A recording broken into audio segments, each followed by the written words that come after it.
Hi, and welcome back.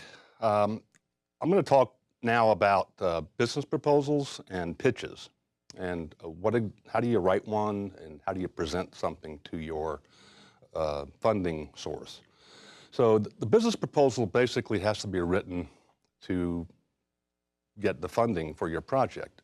So you'll need to have a pretty detailed proposal written in order to be able to demonstrate that the project makes sense from both a strategic and hopefully economic standpoint. So the thing about business proposals is people say, why do you write them and what are they for? Well, the only reason you write one is because you want to get something approved by a person that you're presenting to. That's the only real reason you write one of these things. Convince somebody that's listening to the pitch to give you what you want, which is funding. So one of the things I always tell people about proposals is you want to write them not from your perspective, but from the perspective of the person you're speaking to, okay? Because they're the ones who have potentially a vested interest in what you're doing, okay? And one of the things I also recommend that if you can find within your organization either a champion or a sponsor for your project, that makes it much more efficient and probably easier to get approval than if you go in kind of cold. So at the end of a proposal, you'll want to put together a pitch deck. And a pitch deck basically is used to present your project or your idea to your funding source.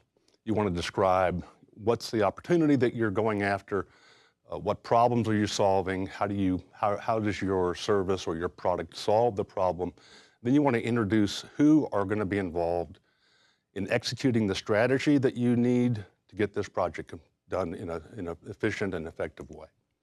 So other things to think about when you're writing a business proposal, which we'll get into a little bit more detail later in another lecture, is that you're competing against other people within your organization for the same funds. Your capital budget funds or your operating expense funds are not unlimited. So you're competing against other people, even though you're within an organization. You want to be able to show to the funding source that you can actually deliver on what you're saying you're going to do.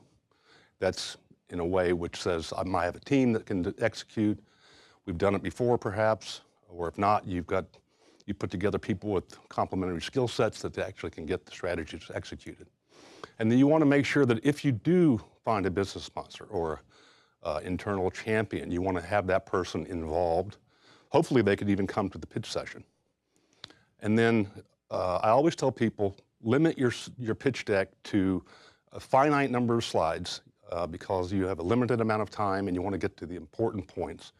If you have a lot of information that you want to have available, but don't think you have the time to present them, put them in an appendice, or appendix, I should say.